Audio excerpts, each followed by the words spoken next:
Hi, I'm Reverend Tom Kearns, and welcome to 333 Magic 9, where the tarot cards and the astrology stars come together to help you. Now, there is a lot of changing energy in the world, and it is affecting your life. So if you need a spiritual reading with a little extra guidance with astrology, then please feel free to click on the link below. It'll give you great insight into what is coming at your life personally. Now, here's the energy that is affecting your sign in general. The tarot cards that will be used this month correspond with the astrology. They are the Two of Cups, which represent love and relationships, the King of Swords, which represents mental clarity and strength, the Tower, which represents a change of energy and perhaps a new beginning, and the Two of Swords, which represents the need to make a good decision. Virgo, the tarot card for the first week of the month is the Two of Cups. Now, this is the card of relationship, love, and passion. It reflects the energy of Venus and Mars, moving the energy of two people together so they can share the gifts of love. So you may sense there is the possibility of a new or a deepening relationships around you. However, there is also the possibility of the negative side of love sneaking through. This can include misunderstanding, jealousy, and possessiveness. And you may also have to be a bit careful with the darker side, lust. Woo! So, as we look at the astrology here, the month begins with Venus up in your 11th house, and that's the house of associates, trine Jupiter in your 7th house of partnerships. Now, you can find an opportunity to join with like-minded people to create new social values and opportunity. Fortune smiles on the brave who champion healing and understanding. Now, Mars, he's a little bit difficult because he's in opposition to Pluto from the 11th to the 5th house. This suggests you need to balance your energy between social responsibilities and personal desires. Keep your cool under pressure, and you may be able to experience a growth in personal influence. Woo! Now, when we go to the second week, the tarot card is the King of Swords. This is a powerful energy that speaks to the intellectual energy that is all around us. We can feel tension in the air as this king will abide no foolishness. He looks like a stern judge, and he knows how to use power to command people and to get what he wants to achieve. Now, the negative side of this energy can suggest conflict, as one energy will fight against its opposite understanding.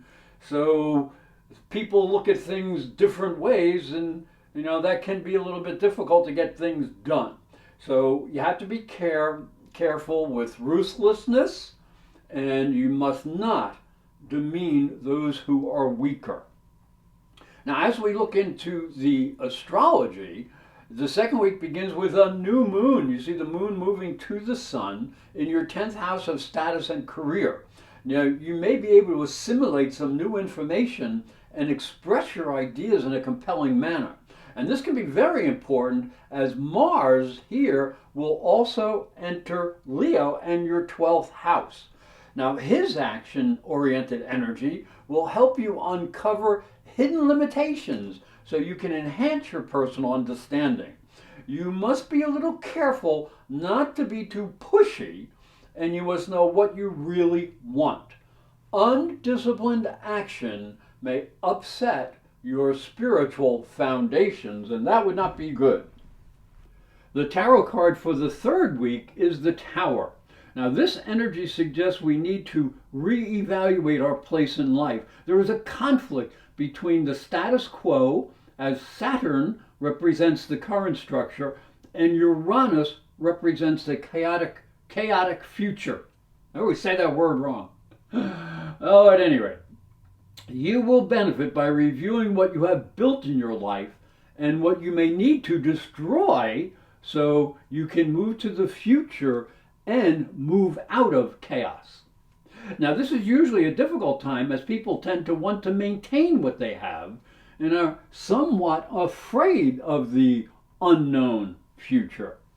So as we look into the astrology, you can see that this may be the most challenging week of the month, as stoic Saturn down in your 6th house squares erratic Uranus up in your 9th house of understanding.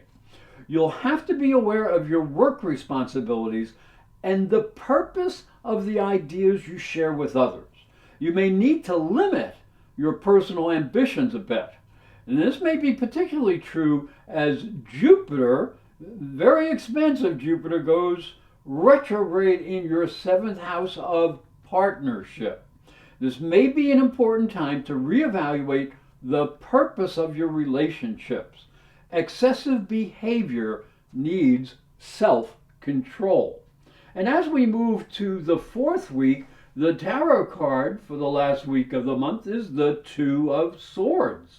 Now, this energy can suggest that you have some choices to make, and you're not very clear on what is the best direction to take on your journey.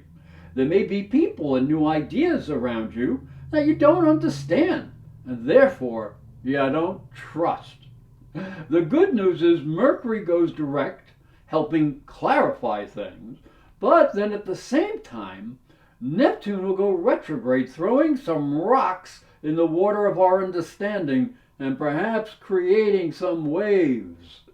So as we look into the astrology, you can see up here is Mercury, and he's the good news, the easy energy, and he is going direct in Gemini, that's his own sign, and your 10th house of status and career.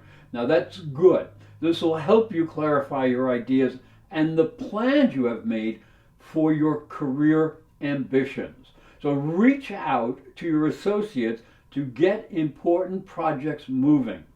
But you do have to be a little bit careful not to allow confusion to come in, because Neptune will go retrograde in the 7th house of partners and the public. So pause, take stock of your plans. Are they purely selfish, or will they have a wider, more beneficial social impact? Hi, I'm Reverend Tom Kearns, and this is my story.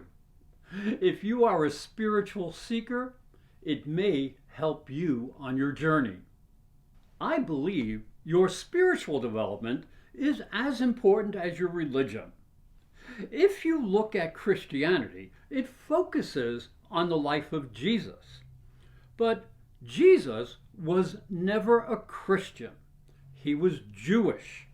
If this thought intrigues you, you'll enjoy my new book, Light from Water, Freeing Jesus.